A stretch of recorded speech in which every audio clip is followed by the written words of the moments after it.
Now after fertilizing anti-fertilizing reaction, that is step number 2. Step number 3 is the release of sperm license from acrosome part of the sperm. So step number 3 is release of sperm license. So step number 3, that is release of sperm license. Right? So what is sperm license? Sperm license is basically a kind of mixture of enzymes. We know it is a mixture of enzymes that degrade the layers of egg, that is the zona pellucida layer, corona radiata layer, like that. So it contains the lytic enzyme. That's why the name is given sperm lysis. So the mixture of enzymes that degrade or lyse the layer of the egg cells. Now what are the components that are present in this sperm lysis? The first thing is the corona digesting enzyme or corona penetrating enzyme. Corona penetrating or digesting enzyme. We will see the function of each and every component, but first we have to list out. Second is hyaluronidase enzyme, and the third one is acrosin, right? Yes. So corona penetrating enzyme or digesting enzyme. What this enzyme will do? This enzyme will degrade. So function first that is corona penetrating or corona digesting enzyme. What corona penetrating or digesting enzyme will do? This enzyme will degrade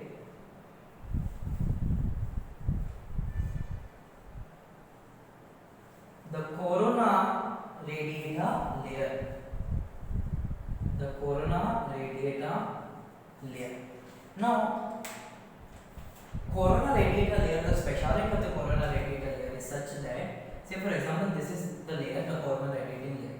These corona radiating layer, the layer of the egg. The corona radiating layer is basically glued itself by the corona radiating cells.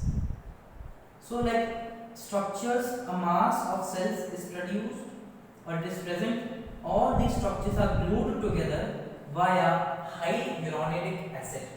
Right? So acid name is hyaluronic acid.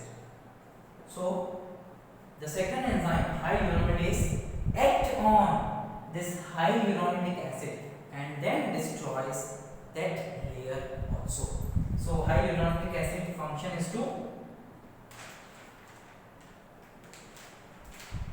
destroy or degrade hyaluronic acid. ठीक है?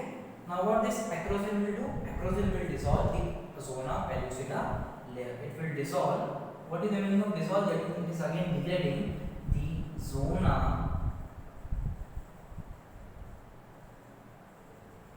pellucida layer.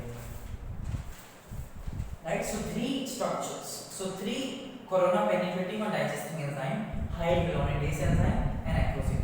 All these three together component are called as sperm license. Once again, corona penetrating enzyme will do, or what it will do? It will degrade the corona radiating layer.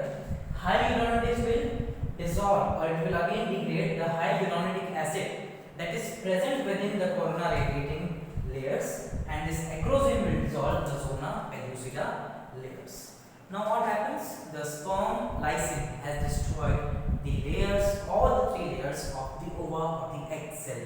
Now the sperm comes in the direct contact with the vitelline membrane, that is the plasma membrane of the egg cell. So according to you, what should happen next? If you remember, during the diplotin stage of the prophase 1 in the meiosis 1, it was arrested, oogenesis. Now the second meiotic division will start. So step number 3 is release of the sperm license. Fourth step is formation of reception cone, that is fertilization cone. See, all these terminologies are very important for NEET as well as for exams also, right? But they are not given in NCERT text. It is just a paragraph. Formation of reception cone or fertilization cone. Formation of reception cone or fertilization cone. C-O-N-E, because a cone structure is produced. Now sperm lysine, that means the sperm will destroy all the layers. So sperm lysine, that is has dissolved or destroyed all the three layers. Now only one layer, that is the layer which is the egg layer only, that is vitelline membrane or the plasma membrane. Now this vitelline membrane or the plasma membrane will form a conical structure, right?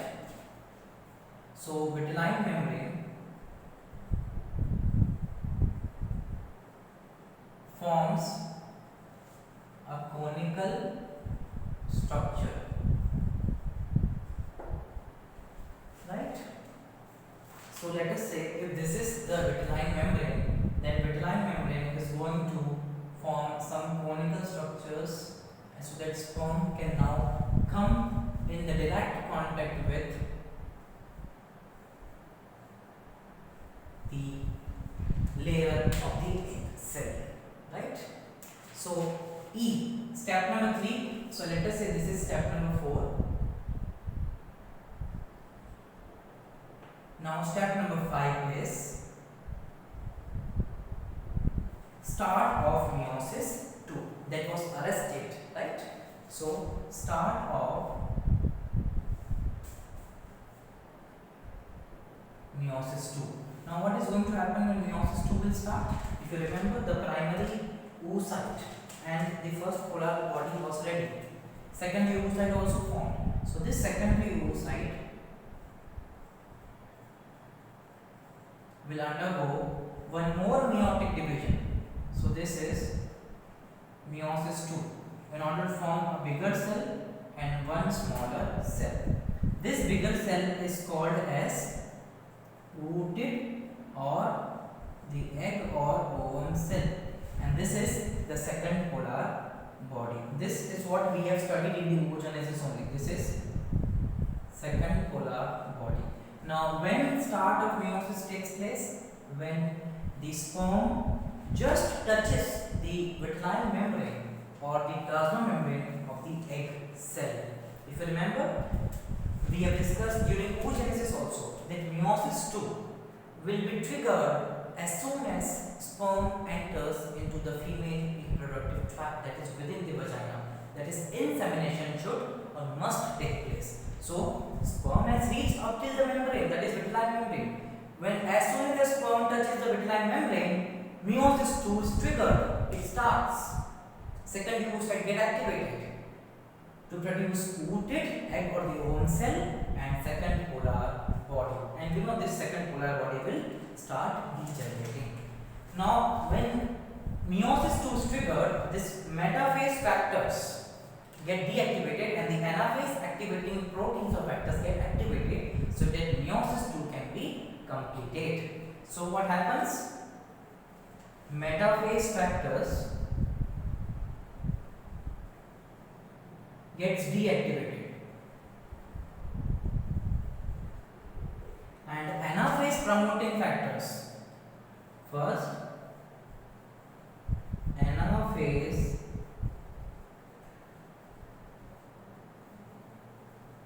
promoting factors get activated. When these factors get activated, the meiosis 2 gets completed. So it is the step number 5th, right? That is start of meiosis 2, or you can also say trigger meiosis 2. Meiosis 2 trigger. And how meiosis 2 get triggered? When the sperm just touches the vitelline or the plasma membrane.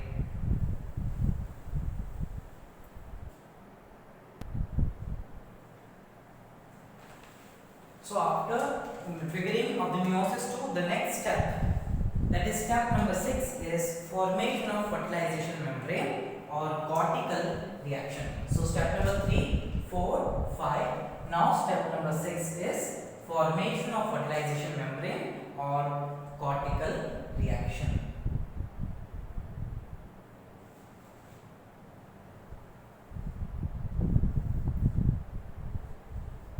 Step number 6, that is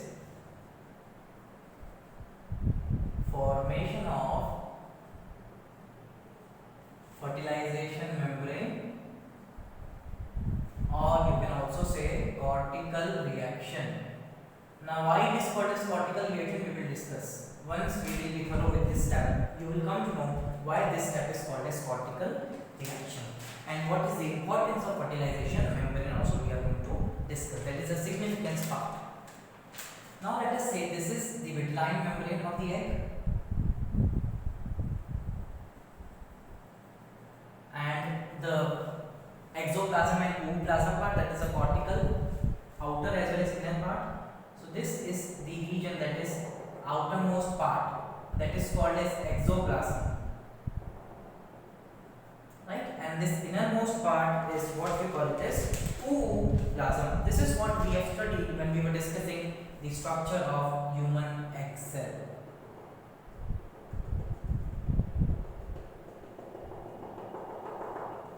So this is the vitelline membrane, that is nothing but the plasma membrane of the egg cell. This is the exoplasm, that is the outermost part, and this is the innermost part which is called as ooplasm. Now within the exoplasm there are various dense granules which are present, which are called as cortical granules, right? So within the exoplasm region, I am using the marker red in order to indicate these granules. So the granules that I am drawing in red are called as cortical granules. So dense granular structures are present where? Within the exoplasm. I am talking about this outermost, right? And this is innermost. So dense granules are present in exoplasm part of this egg cell, right? These granules will do what? Now vitelline membrane starts shifting on the uppermost topmost region. Let us say if this is the exoplasmic region. Now I am going to the exoplasmic region and this ooplasm is not required. So this vitelline membrane shift one step above. How it is shifting you can see. So initially the structure of the vitelline membrane is same, then it shifts like this. That is one step above. Now this is vitelline membrane. What about these granules? These granules start accumulating on the innermost area, innermost side of the vitelline membrane. So again, let us show these granules with the red only. This is all this weight. Now these granules start accumulating. These are called as cortical granules, and this is so like the vitelline membrane is spreading on the uppermost region. Ooplasm also spread in the vertical tilted direction only. Now when the cortical granules attaches itself with the vitelline membrane is now termed as fertilization membrane. That means the membrane of the egg is now ready for fertilization process. So as soon as the dense granules are present in the exoplasm, these granules once attaches to vitelline membrane. Now vitelline membrane is called as, or vitelline membrane name changes to fertilization membrane. So this is step number 6. And And why this is called as cortical reaction? Because the cortex has the granules which are called as cortical granules, and where they are located on the outermost, that is in the exoplasm region. And these cortical granules start accumulating in the lowermost area, location of the vitelline membrane. Once this granule attaches itself to the vitelline membrane, now vitelline membrane is termed as fertilization membrane, and the process is called as cortical reaction. Now what is the importance? The importance of this cortical reaction of the fertilization membrane is it prevents polyspermy. That is, if there are around only one sperm to fertilize the egg or the ovum cell. So prevents polyspermy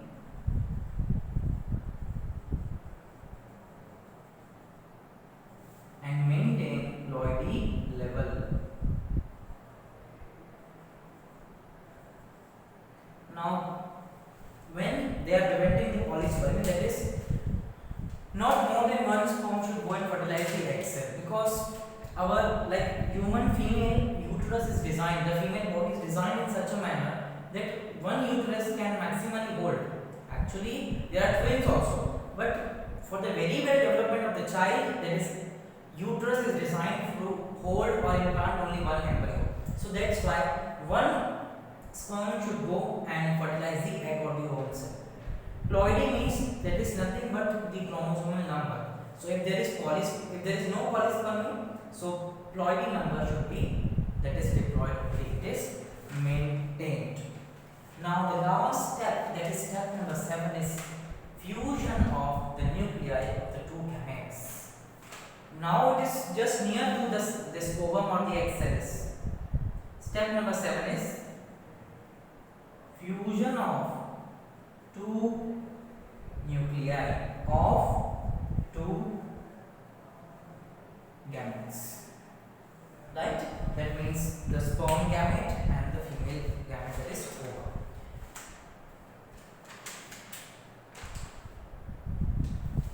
Now sperm has fused by acrosome, so nucleus enters. Right? Through animal pole only the nucleus enters. The two poles, vegetal pole as well as animal pole. Why sperm enters to the animal pole? We have discussed in the oogenesis also. Because the nucleus is present within or near to the location where the animal pole is located. Right? So sperm should not travel all the direction in order to go and fertilize the egg or the ovum cell. So sperm enters through animal pole. Right? Now what happens? The nucleus will fuse. Nucleus of two gametes will fuse now, and what is going to happen next? When the nucleus fuses, it will result in the formation of diploid cell, that is a 2-end cell, and this diploid cell is called as zygote.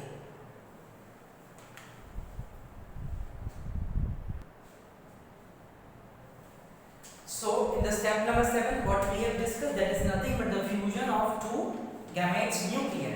So step number 7 again, just a quick go through. It is fusion of two nuclei of sperm as well as of ovum. Right? When they will fuse, what they are going to form? A diploid structure, and that is what we call it as a zygote. Right? So that structure, let us say this is the area, and this is the area where the sperm has entered within the egg cell. This is the egg nucleus through acrosome part. Now acrosome will be digested. This is the nucleus, which is the sperm nucleus. Right? Then what happens next? Nuclear membrane also disintegrate. Once nuclear membrane disintegrate, the chromosomes from the sperm as well as egg will remain here. They will all scatter here. Fusion takes place, and this fusion results in the formation of a structure that is called as synapse. carry-on, which is nothing but a diploid structure, and this entire structure is called as zygote, right? Which is a diploid to an cell, right? So this is the last step where the fusion of two nuclei takes place in order to produce a diploid cell, and these diploid cell is called as a zygote, where diploid number is 46 chromosomes. So this was all about the various steps, the mechanism of fertilization. Just a statement is, it is a fusion of male as well as female gamete to form a diploid zygote. But you see, all the various steps, it is a tedious process. Just a statement is very simple, fusion of male and female gamete to produce a diploid zygote. But see the various steps that the egg has to undergo, sperm has to undergo, in order to facilitate the phenomena of fertilization. Now in the next part we will discuss about the significance of fertilization.